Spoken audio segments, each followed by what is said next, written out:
आज महाराष्ट्रातले व देशातले सर्व नागरिकांना मी मनापासून स्वातंत्र्य दिनानिमित्त शुभेच्छा देतो। आजपर्यंत ज्या ज्या लोकांनी आपल्या देशाच्या स्वतंत्रतेसाठी तसंच आपण सर्वजण सुखरूप राहावं यासाठी आर्मी, एअरफोर्स आणि नेव्ही याचे सर्व सैनिक ज्यांनी बलिदान दिले त्या सर्व लोकांना व त्यांच्या परिवाराला नमन करतो आणि स्वातंत्र्य दिनानिमित्त आपल्या सर्वांना मी शुभेच्छा देतो। याच्या पुढे जाऊन या देशातल्या सामान्य लोकांच्या हक्कासाठी, संविधानासाठी आम्ही सर्वजण त्यांच्याबरोबर राहून, लोकांबरोबर राहून लढत राहू ही गोष्ट या ठिकाणी नमूद करतो। दादा, स्वातंत्र्य दिन साजरा करतो पण अनेक नागरिकांना परतंत्र असल्यासारखं वाटतंय, कारण जे नॉनव्हेज बंदी घालण्यात आली होती त्यानंतर नाशिक, कल्याण या ठिकाणचे सगळे जे मांसाहाराचे मार्केट आहेत ते बंद ठेवण्यात आले। तुमच्या पक्षाकडनं देखील जितेंद्र आव्हाड वगैरे मटण पार्टी करतात, काय भूमिका आहे नेमकी? असं आतापर्यंत कधी झालं नव्हतं। संविधानाने आपल्या सर्वांना हक्क दिलेला आहे की नॉनव्हेज खायचं का नाही खायचं, कुठं काय बोलायचं, आंदोलन करायचं का नाही करायचं। आम्ही सर्वजण संविधानावर विश्वास ठेवणारे लोक आहोत। भाजप नेहमी एक ट्रॅप तिथं निर्माण करतं आणि त्या फास्यामध्ये नाही त्या ट्रॅपमध्ये सर्व लोक अडकली पाहिजे अशी भूमिका ही भाजपची नेहमी असते। लोकसभेचं इलेक्शन होतं तेव्हा हिंदू मुस्लिम करण्याचा प्रयत्न त्यांनी तिथं केला। जेव्हा विधानसभेचं इलेक्शन आलं तेव्हा ओबीसी, मराठा, हिंदू मुस्लिम असा वाद निर्माण केला। आता मुंबईचं इलेक्शन आहे म्हणून मराठी अमराठी, त्याच्याचबरोबर कबूतर प्रेमी आणि कबूतर न प्रेमी, आणि आता नवीन वाद निर्माण केला आहे मांसाहारी विरुद्ध शाकाहारी। म्हणजे भाजपला काय पाहिजे की लोकांनी फक्त याच चर्चेत गुंतून पडलं पाहिजे, अरे तू नॉनव्हेज खातो का, नाही खात का, आज खाणारे का, नाही खाणारे का। अरे याच्यापेक्षा शेतकरी जे आत्महत्या करतायत, युवा आत्महत्या करतायत, बेरोजगारी मोठ्या प्रमाणात वाढलेली आहे, आमच्या माता भगिनी कुठलीही जातीची असो नाही तर धर्माची असो तिच्यावर आज जे अत्याचार केले जातात त्याच्यावर आज कुणीच बोलायला तयार नाही।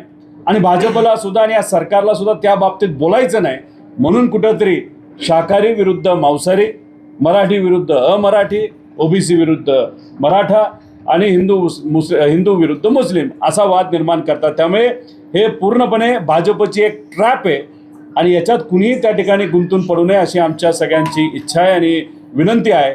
अजितदादांनी स्टेटमेंट दिलं, अजितदादांनी मीडियासमोर स्टेटमेंट दिलं, त्यांचं अभिनंदन आम्ही करतो, पण स्टेटमेंट देऊन होत नसतं। तुम्ही पदावर आहात, तुम्ही उपमुख्यमंत्री आहात, फायनान्स मिनिस्टर आहात, तुमच्याकडे अनेक मंत्री आहेत, तुम्ही या सर्व ताकदीच्या माध्यमातून हे जे द्वेष आणि विष जे पेरण्याचा प्रयत्न तुमचे मित्रपक्ष करत आहेत त्याच्या विरोधात तुम्ही उभं राहिलं पाहिजे। आणि चव्हाण साहेबांच्या समाधीला जाऊन तिथं नतमस्तक आपण सर्वजण होतो, त्यांचं नाव आपण वापरलो, पण खऱ्या अर्थाने तुमचा पक्ष त्या विचाराने जे चालतोय का हे कुठेतरी सांगण्याची वेळ खऱ्या अर्थाने आज आलेली आहे। ह्यातून तुम्ही अजितदादांना काय सांगू इच्छिताय का? माझं एवढंच म्हणणं आहे की अजितदादा हे खमके नेतृत्व आहे। विचार सोडून भाजपबरोबर ते आज तिथे गेल्यामुळे आम्ही त्यांच्याबरोबर राहू शकत नाही, पण तुमचं नाव जर एक खमकं नेतृत्व म्हणून असेल, प्रशासनावर तुमची पकड आहे, मग आता हे जे काही मुद्दे प्रशासनाच्या माध्यमातून पुढे आणले जातात प्रशासनाला खडसावून तुम्ही सांगितलं पाहिजे। त्याच्याचबरोबर त्यांच्या पक्षामध्ये आमदार आणि ते स्वतः तिथं एकत्रित आहे असं आपल्याला दिसतं, पण त्यांचा पक्ष खरंच त्यांच्या हातामध्ये राहिलाय का? काल सूरज चव्हाणची नियुक्ती झाली, त्याला त्या पदावरनं का काढलं होतं, नाही तर त्याच्या खालच्या पदावरनं काढलं होतं आणि आता त्याचं प्रमोशन झालंय। अजितदादांनी एक ट्विट केली होती, लातूरला एका सामाजिक कार्यकर्त्याला, एका शेतकऱ्याला या सूरज चव्हाणनी मारहाण केली। सूरज चव्हाण इररिलेव्हंट आहे, ते महत्त्वाचं नाही, पण मारहाण झालेल्या व्यक्तीला तुम्ही पदावर न काढता आणि जो मारतो त्याला हाताला फ्रॅक्चर असतं दिसतं ज्याला मारलं त्याचं काय झालं हे तुम्ही कधी विचारलं आहात का? आणि फ्रॅक्चर वाळायच्या आधीच त्याचं प्रमोशन तुम्ही तिथं करता. प्रमोशन करत असताना दादा त्या पक्षाचे नेते असताना एका फोटोमध्ये ते दिसत आहेत, पण जेव्हा सूरज चव्हाणचं तिथं सर्टिफिकेट दिलं जातं तेव्हा मात्र अजितदादा तिथं दिसत नाहीत. मग याच्यातून दोन प्रश्न निर्माण होतात की सूरज चव्हाणला तिथं बढती देण्यामध्ये दादांचा रोल होता का नव्हता. आणि जेव्हा सूरज चव्हाणने मारहाण केली एका शेतकऱ्याची आणि सामाजिक कार्यकर्त्याची, तेव्हा अजितदादांनी जे ट्विट केलं होतं त्याचं स्वागत सगळ्यांनी केलं. मग ते ट्विट खोटं होतं का? आणि आता तुम्ही भूमिका बदलत आहात का? आणि तुमच्या पक्षामध्ये तुमच्या पदाधिकाऱ्यांवर तुमचा कंट्रोल राहिला नाही का?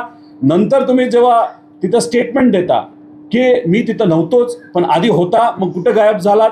त्याच्याचबरोबर जे तुमचे नेते जे तिथं तटकरे साहेब आहेत ते स्टेटमेंट देतात की सर्व प्रमुख नेत्यांना विश्वासात घेऊन सूरज चव्हाणला बढती देण्याचा निर्णय आम्ही तिथं घेतला.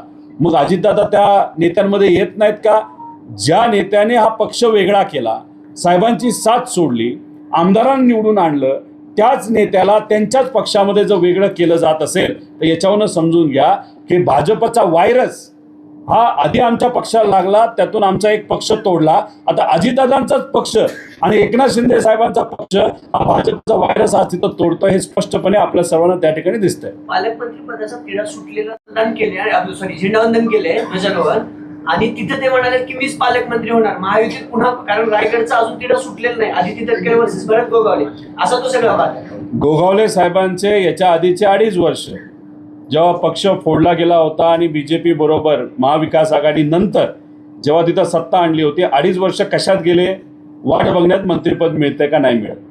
आता त्यानंतर त्यांना मंत्रिपद मिळालं, ठीक आहे, छोटंसं खातं आहे, पण मंत्रिपद मिळाल्यानंतर आता ते वाट बघतात पालकमंत्र्यांची. त्यांना अजून 4 वर्ष वाटच बघावं लागणार आहे पालकमंत्री पदाची.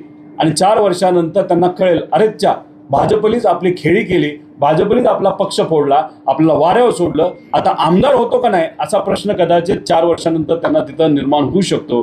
त्यामुळे हे सर्व जे नेते आहेत ते पदाच्या मागे पळणारे नेते आहेत. मंत्रिपद पाहिजे, मंत्रिपद मिळालं तर पालकमंत्रीपद पाहिजे, पालकमंत्रीपद मिळालं तर मोठ्या जिल्ह्याचंच पाहिजे, याच जिल्ह्याचं पाहिजे जिथं पैसा मोठ्या प्रमाणात आहे. आणि मंत्रिपद देत असताना सुद्धा छोटं दिलं तरी नाराज, जिथं पैसा आहे तेच मंत्रिपद पाहिजे. त्यामुळे हे सर्व नेते जे आज महायुतीमध्ये आहेत त्यांचं फक्त एकच काम आहे की जे ट्रेजरी आहे, जो सरकारचा पैसा आहे, जो सामान्य लोकांचा पैसा आहे, तो ओरबाडत राहायचं, एवढंच त्यांचं तिथं काम आहे. घोषणा त्यांनी केल्या जीएसटी मधला फेरबदल, दुसरं म्हणजे मिशन सुदर्शन चक्र जे एआयच्या संदर्भात आहे, आणि तिसरं त्यांनी म्हटलं की युवकांसाठी ते योजना आणणार आहेत. कसं बघतोय 1 लाख कोटी? आजचं जे भाषण हे मोदी साहेबांचं होतं ते खूप लांबलेलं भाषण होतं. तो त्यांचा अधिकार आहे, पंतप्रधान म्हणून त्यांचं ऐकलं जातं. पण विषय एवढाच होता, आमच्या सगळ्यांची इच्छा एवढीच होती की ज्या पद्धतीने पूर्वीचे आपले मित्र देश आहेत, जसं अमेरिका आहे, आज ज्या पद्धतीने आपल्याला वागवते त्याच्यावर कुठेतरी बोलायला पाहिजे होतं. जेव्हा आपण पाकिस्तानच्या विरोधात लढत होतो तेव्हा पाकिस्तानला विमानं, रणगाडे, बंदुक्या, पिस्तूल, गोळ्या या सगळ्या चायनाला दिल्या. आणि त्याच चायनाबरोबर आज पंतप्रधान साहेब चर्चा करतायत. काही महिन्यांपूर्वी त्यांनीच सांगितलं होतं आपल्याला की चायनीज मटेरियल वापरू नका, टिकटॉक बघू नका, टिकटॉक बॅन करू, चायनीज कंपन्या ज्या भारतामध्ये येतात त्यांना बॅन करू. आणि आज पंतप्रधानच साहेब जर चायनाला तिथं जात असतील तर उद्या जाऊन आपल्या देशाच्या सुरक्षिततेबद्दल काय परिस्थिती राहणार आहे याच्यावर कुठेतरी आपल्याला पंतप्रधान साहेबांनी बोलायला पाहिजे होतं. तसंच अमेरिका आपल्याबरोबर असं का वागतेय? आणि जेव्हा आपण पाकिस्तानाच्या विरोधात लढलो होतो 30-40 वर्षापूर्वी, तेव्हा अखंड जो सगळे देश आहेत ते आपल्या पाठीमागे भक्कमपणे उभे राहिले होते. पण यंदा पाकिस्तान बरोबर लढत असताना 1-2 देश सोडले तर बाकी कुठल्याही देशाने प्रगतशील देशाने, युरोपली सुद्धा भारताची बाजू का नाही घेतली हे आज या भाषणामध्ये सांगायला पाहिजे होतं. पण दुर्दैव असं त्यांनी ते सांगितलं नाही. पण आज बजेटचं भाषण नव्हतं, पण तरीसुद्धा जीएसटी बद्दल ते बोलले असतील, नोकरीबद्दल बोलले असतील. आम्ही स्वागत करतो पंतप्रधान साहेबांबद्दल, आमचं काही दुमत नाही.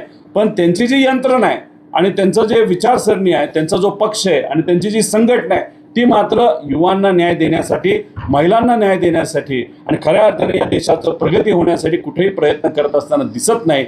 आणि हे जे काय आमचे इलेक्शन कमिशनपासून जे स्वायत्त संस्था आहे त्याच्यावर जो ताबा आज भाजपच्या नेत्यांनी घेतलेला आहे त्याच्याबद्दल सुद्धा आज पंतप्रधान साहेब कुठं बोलले नाही. त्यामुळे या विषयांवर आज पंतप्रधान म्हणून, मोदी साहेब म्हणून नाही पण पंतप्रधान म्हणून त्यांनी बोलायला पाहिजे होतं, ते आज दुर्दैवाने बोललेले नाही. त्याच भाषणात RSSला 100 वर्ष गौरवपूर्ण सेवा तुम्ही देशाची केली. पंतप्रधानांनी स्वातंत्र्य दिनाच्या भाषणातून एखाद्या संघाची किंवा संघटनेची कौतुक करणे कितपत योग्य वाटतं? सप्टेंबर जवळ येतोय. सप्टेंबरमध्ये अनेक लोकांचे वाढदिवस आहेत आणि काही अशा नेत्यांचे वाढदिवस आहेत ज्यांचं वय आता 75च्या पुढे जाणार आहे आणि ते भाजपचे नेते आहेत. RSSने ठणकावून काही दिवसांपूर्वी सांगितलेलं आहे की आम्ही जे बोलतो ते ऐकलं पाहिजे. म्हणजे कुणी ऐकलं पाहिजे तर भाजपच्या नेत्यांनी ऐकलं पाहिजे. आजपर्यंत आम्ही RSSच्या विरोधात असलो तरी एक गोष्ट RSSची बघितली की RSS जे काय सांगतं ते भाजपचे नेते ऐकतात आणि डिसिप्लिन RSSमध्ये खूप जबरदस्त आहे. काही दिवसांपूर्वी RSSचे प्रमुख यांनी सांगितले वय मर्यादा ही पाळली गेली पाहिजे. आता 30 सप्टेंबरमध्ये पाळली जाते का? RSSचं आज सुद्धा तेवढंच महत्त्व आहे का? आणि RSSचं भाजपचे नेते ऐकतात का नाही ऐकतात हे सप्टेंबरमध्ये आपल्याला बघायला मिळणार आहे. त्यामुळे आज पंतप्रधान साहेबांनी RSSचा उल्लेख त्यांच्या भाषणामध्ये केला असेल त्याचा अर्थ एवढंच असू शकतं की सप्टेंबर महिन्यामध्ये RSSने जो निशाणा नाहीतर जे काय त्या ठिकाणी टार्गेट दिलेलं आहे नाहीतर त्यांनी जे सांगितलेलं आहे ती तारीख जवळ येते म्हणून कदाचित पंतप्रधान साहेबांनी RSSचं नाव हे घेतलं असावं. पण सप्टेंबरमध्ये आपल्याला कळेल RSS महत्त्वाचा आहे का भाजपचे नेते. पण जे काय आजची परिस्थिती बघता भाजपची नेत्यांची ताकद ही RSSपेक्षा थोडी जास्तच वाटते. तुमच्या कार्यालय येते त्याच्यावर त्यांनी दावा केला, तुम्ही दावा केला, आज त्यांना नवीन कार्यालय उभारले. छान, त्यांना शुभेच्छा. त्यांना काय कमी आहे? त्यांच्याकडे पैसा आहे, त्यांच्याकडे ताकद आहे, त्यांच्याकडे सत्ता आहे, त्यांच्याकडे मोठे मोठे कार्यकर्ते आहेत, मोठे मोठे पदाधिकारी आहेत, मोठे मोठे कॉन्ट्रॅक्टर आहेत. आमच्याकडे काय तर सामान्य लोक, सामान्य कार्यकर्ते, निष्ठावंत पदाधिकारी आहेत. त्यामुळे त्यांच्याकडे कुठेही काही कमतरता नाही. कमतरता नसताना सुद्धा त्यांनी बऱ्यापैकी आमचे जे काही इतर जिल्ह्यांचे कार्यालय त्याच्यावर ताबा घेतलेला आहे. त्याच्यावरून कुठेतरी भाजपचा व्हायरस हा त्या पक्षाला लागला आहे आणि दुसऱ्यांच्या हक्कावर ताबा घेण्याची सवय त्यांना थोडी नवीन लागलेली आहे. पण हे जे कार्यालय ते प्रशांतदादा असतील, पुण्याचे सर्व पदाधिकारी आहेत, यांनी मिळून हे कार्यालय फार पूर्वीपासून आपल्या पक्षासाठी समर्पित केलेलं आहे. त्यामुळे हे कार्यालय त्यांना घेता आलं नाही. त्यामुळे पुण्यात त्यांनी नवीन कार्यालय, पॉश कार्यालय सुरू केलं आहे. मी त्यांच्या नवीन कार्यालयासाठी शुभेच्छा देतो. ते पॉश याच्यासाठी आहे की तिथं पॉश लोक येतात. आमचं साधं याच्यासाठी आहे कारण आमच्याकडे साधे सामान्य लोक तिथे येत असतात. आता भुसावळचा एक प्रश्न आहे, देशात राज्यात तो विषय झालाय. भुसावळमध्ये ना 9 वर्षापूर्वी एका याचिकाकर्त्याने याचिका केली होती निवडणूक आयोगाकडे, भुसावळच्या निवडणूक आयोगाकडे, जिल्हाधिकाऱ्यांकडे, की भुसावळमधून अनेक बोगस मतदान त्यावेळेस झालं होतं, मयत लोकांचं झालं होतं, जे स्थलांतरित झाले त्यांचं पण झालं होतं. त्याच्या लढ्याला अखेर यश आले. उपजिल्हाधिकाऱ्यांनी काल रात्री त्याला आदेश दिले की हा जो काही सांगतोय त्यावेळेसचा तो सगळा डेटा काढा आणि डेटा समोर आणा. त्याच्या मागणीला यश आलेलं आहे. पण बाकीकडे प्रशांत जगताप असतील किंवा तुमच्या अनेक आमदारांनी ते केलं होतं, पण त्यांना मात्र ते व्हीव्हीपॅट आत्ता झाले ते तर 9 वर्षापूर्वीच्या सगळ्या जिल्हाधिकाऱ्यांनी असे आदेश काढले. निवडणूक आयोगानं ठोस आदेश काढावा. नाही, मतदानाची चोरी जी झाली आहे त्याच्यावर अनेक लोक बोलत होते, आम्ही सुद्धा बोललो होतो. प्रशांतदादा इथं आहेत, सचिन भाऊ असतील, त्याच्याचबरोबर राहुल कलाटे असतील, अशोकभाऊ पवार असतील, तिथं सुनीलराव भुसारा असतील, असे अनेक काही आमदार आहेत. त्यांनी याच्यावर मन व्यक्त केलं होतं. माझ्या मतदारसंघामध्ये सुद्धा गेल्या वेळेस जर आपण कम्पेअर केलं तर यंदा काही गावांमध्ये माझं मतदान 5-6 मतांनी वाढलं असलं तरी माझ्या विरोधकाचं मतदान 250 ते 300 वाढलेलं आहे. आता काल परवा सुप्रीम कोर्टाने जो निर्णय या बाबतीतला दिला, बिहारच्या बाबतीत, तो अतिशय स्वागत करण्यासारखा निर्णय आहे. त्याच्यातून दूध का दूध आणि पाणी का पाणी तिथं होणार आहे. त्यामुळे या बाबतीत सुद्धा ज्या गोष्टी झालेल्या आहेत त्याच्यासाठी हे सर्व आमचे उमेदवार लढतच आहेत. पण आता सुप्रीम कोर्टाने या गोष्टीची दखल घेतल्यामुळे या लढ्यामध्ये नक्कीच त्या ठिकाणी कुठेतरी आम्हाला एक ताकद तिथं मिळणार आहे आणि आम्ही 100% तो लढा तिथं लढू आणि लोकांच्या समोर काय घडलं, कशा पद्धतीने हे लोक या राज्यामध्ये सत्तेत आले हे तिथं आम्ही सांगणार आहोत. फरक बघा, लोकसभेचं इलेक्शन झालं त्यानंतर जो निकाल लागला त्यात उत्साह होता, लोकांनी जल्लोष रस्त्यावर तिथं साजरा केला. पण विधानसभेचं इलेक्शन झाल्यानंतर एवढं मोठं मॅन्डेट सुद्धा भाजप मित्र पक्षाला मिळून सुद्धा शुकशुकाट हा रस्त्यावर होता. जे लोक निवडून आले त्यांना सुद्धा कळेना पतेना की आपण निवडून कसं आलो. याच्या मागे नक्कीच काही ना काहीतरी घोळ असावा आणि त्यात मतदार यादीचा हा घोळ हा प्रमुख घोळ आहे असं आम्हा सगळ्यांना त्या ठिकाणी वाटतं. राज ठाकरेची आणि आपली ताकद आहे, दुसऱ्या पक्षाची नाही. तुम्ही कामाला लागा. मग मुंबई महापालिकेत तुमची महाविकास आघाडी राहणार आहे का ते दोघांनाच लढायचे? काय ठरलंय? अजून ठरवू द्या त्या दोघांचं, त्या दोन पक्षाचं. त्यानंतर आम्ही आमचं काय ठरलंय भूमिका महत्वाची आहे ना. आज आम्ही भूमिका तशी घेणारच नाही. आज काँग्रेसला आम्ही विश्वासात घेऊ, शिवसेना उद्धव ठाकरे साहेबांना विश्वासात घेऊ, इतरही सर्व जे मित्र पक्ष आहेत त्यांना विश्वासात घेऊ. विश्वासात घेतल्यानंतर आम्ही तिथं भूमिका घेऊ, कारण का आम्ही महाविकास आघाडीचे घटक पक्ष आहोत. राज ठाकरे साहेब हे आत्ता वेगळे आहेत, त्यामुळे आज ते एकट्याची भूमिका घेऊ शकतात. आम्हाला जेव्हा भूमिका घ्यायची असते तेव्हा आम्हाला सगळ्यांना विश्वासात घ्यावी लागते, म्हणून आम्ही त्या बाबतीत काहीच बोलू शकत नाही. आमची जेव्हा बैठक होईल, आमच्या नेत्यांची बैठक होईल, त्यानंतर या बाबतीत आम्ही योग्य अशी भूमिका घेऊ. दादा आले नव्हते, गैरहजर होते, आज ते भेटायला जाणार आहे. जाणून बुजून सरकारकडून हे सगळं केलं जातं. मुंबई नगरपालिका, तुम्ही जसं सांगितलं, महानगरपालिकांच्या निवडणुका तोंडावर आहेत. अशा पद्धतीने विरोधकांना कुठेतरी तुम्ही लोकल नेत्याला तर लोकल आमदारांना बोलवण्याचा प्रोटोकॉल असतो. कदाचित त्यांना तिथं बोलवलं गेलं होतं, पण भाषणाच्या यादीमध्ये त्यांचं तिथं नाव नव्हतं. आदित्य भाऊंचं म्हणणं असं होतं की काय खरी भूमिका आहे हे सांगण्याची संधी व्यासपीठाच्या माध्यमातून तुम्ही दिली गेली पाहिजे. तिथले लोकप्रतिनिधी असताना त्यांना तुम्ही बोलून दिलं जात नसेल तर कुठंतरी तो जो निर्णय होता त्या निर्णयामध्ये त्यांचाही रोल होता. हे असताना सुद्धा तुम्ही ते सगळं व्यासपीठ राजकीय दृष्टिकोनातून हायजॅक केलं आणि हायजॅक करून तिथं राजकीय कार्यक्रम तुम्ही तिथं घेत असाल. जसं काही दिवसांपूर्वी परभणीमध्ये झालं होतं. लोक त्यांच्या कार्यक्रमाला येत नाहीत, त्यामुळे मग जे लाभार्थी आहेत त्या लाभार्थ्यांना फोर्सफुली अधिकाऱ्यांना सांगून बोलवलं जातं आणि मग तिथं तो कार्यक्रम घेतला जातो. तसंच कदाचित त्या बीडी चाळेबद्दल तिथं झालं असावं आणि याच्याच मोठी भयंकर गोष्ट आहे जी या महिन्याअखेरच आम्ही तिथं आपल्या सर्वांसमोर आणू की युनिव्हर्सिटीचा सुद्धा वापर हे राजकीय कार्यक्रमाला तिथं घेत चाललेले आहेत. कालच जर आपण बघितलं, टीस ही जी संस्था आहे ती टाटाची संस्था आहे. टाटाली या देशाला एकत्रित आणण्यासाठी खूप मोठा प्रयत्न तिथं केला होता.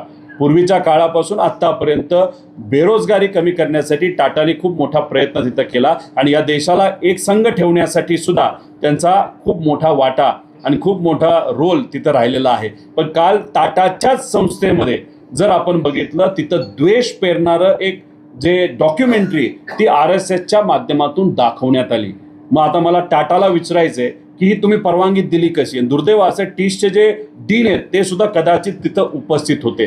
काही दिवसांपूर्वी पुणे युनिव्हर्सिटीमध्ये असंच काहीतरी करण्याचा, व्हॉइस ऑफ डेमोक्रेसी सोडून व्हॉइस ऑफ देवेंद्रचा कार्यक्रम घेण्याचा मानस या भाजपच्या लोकांचा, नाही तर भाजपच्या माध्यमातून या युनिव्हर्सिटीला मध्ये ठेवून त्यांनी तिथं केला. आता तिथं मग आम्ही आवाज उठवला, या लोकांनी आवाज उठवला, काँग्रेस आणि मित्र पक्षाने आवाज उठवल्यानंतर त्यांना तो GR मागे घ्यायला लागला, निर्णय मागे घ्यायला लागला. पण दुर्दैवाचं 30मध्ये अतिशय चुकीची घटना काल घडलेली आहे. त्यामुळे टाटाला आम्ही प्रश्न करतो की टाटा टीस जी संस्था आहे आणि आज जर रतन टाटा असते तर त्यांनी ती परवानगी दिली असते का, असा प्रश्न थेटपणे आम्ही टीसला या ठिकाणी विचारतो. दादा, आज छगन भुजबळ निवडणुकीमध्ये जाता निवडून येत होतं, मात्र आता नवीन परिस्थिती आव्हान स्वीकारावं लागेल. वारंवार छगन भुजबळ जुने दस्तावेज देतात किंवा जुने आठवणी देताना पाहायला मिळतात. नाही, भुजबळ साहेब असतील, इतरही सर्व जे नेते आज कदाचित साहेबांबरोबर नसतील, आज दादांबरोबर गेले असतील, पण साहेबांनी केलेलं योगदान हे सर्व नेत्यांना तिथं माहिती आहे. आणि पवार साहेबांची खासियत जर आपण बघितली तर सर्व जे नेते आहेत त्यांना विश्वासात घेऊनच तिथं निर्णय हा घेतला जात होतो. पण आज जर आपण बघितलं, भाजपची स्टाईल एक अधिकारशाही आहे आणि कदाचित ती स्टाईल आता अजितदादांच्या पक्षामध्ये तिथं आलेली आहे. आज कदाचित आम्हाला बाहेरून वाटतं की दादा हे प्रमुख आहेत त्या पक्षांचे, पण असं दिसतंय की त्या पक्षामध्ये काही एका कोकणातल्या नेत्याने त्या पक्षाला हायजॅक केलेलं आहे. आणि हायजॅक कशासाठी केलेलं आहे की 2029च्या 1 वर्ष आधी, 1.5 वर्ष आधी सर्व पदाधिकारी आणि पक्ष घेऊन, म्हणजे अजितदादांचाच पक्ष आणि त्यातले काही आमदार घेऊन हे लोक सर्व BJPमध्ये जातील. म्हणूनच काल तुम्ही जर बघितलं असेल की सुरज चव्हाणची नियुक्ती करत असताना दादा तिथं नाहीत, कारण दादांनी त्या गोष्टीचा विरोध केला होता.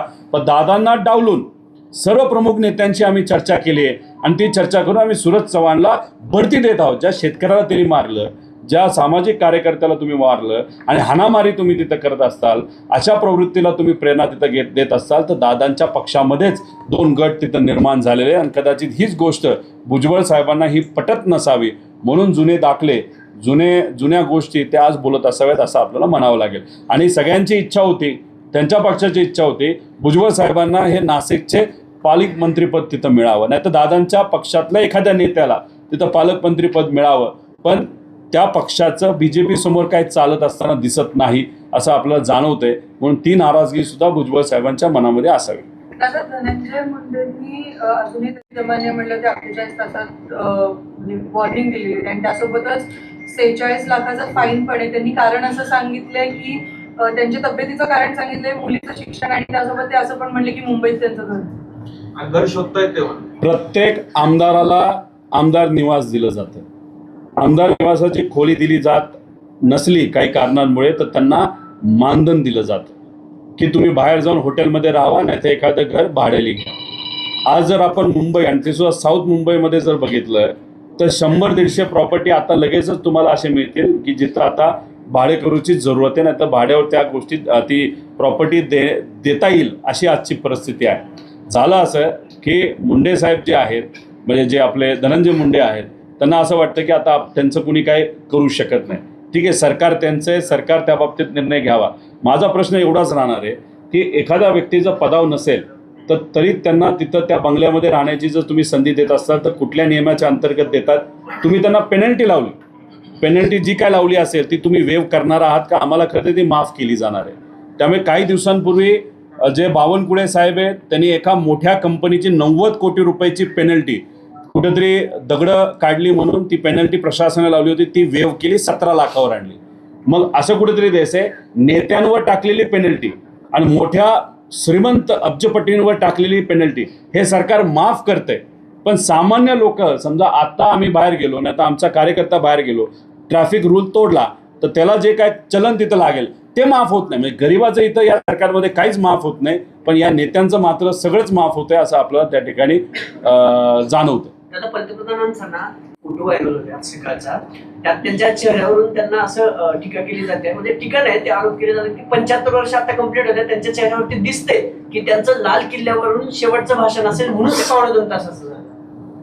असू शकतं. RSSची खरंच ताकद आज जर तेवढीच आहे जी आपल्या सगळ्यांना वाटते, तर सप्टेंबर महिन्यामध्ये मोदी साहेबांचा जो वाढदिवस आहे तो वाढदिवस त्या ठिकाणी झाल्यानंतर RSSचं वजन असेल तर कदाचित RSSने दिलेला आदेश हा भाजपचे नेते म्हणून, आता RSSचे सच्चे कार्यकर्ते म्हणून त्यांना तो स्वीकारावा लागेल. पण तो त्या पक्षाचा आणि त्या संघटनेचा विषय, त्या बाबतीत आम्ही कुणीही त्या ठिकाणी काही बोलू शकत नाही. फक्त एवढंच आहे, RSSचं आज चालतं का नाही चालतं हे बघायचं असेल तर सप्टेंबरपर्यंत आपल्या सर्वांना थांबावं लागेल. दादा, मटण खाणार आहे का तुम्ही असं? हिंदी, हाँ हिंदी. आपका ड्रेस अच्छा है. Thank you sir. Nehru jacket है. Yes, that is more important. Hindi कौन विचारता है?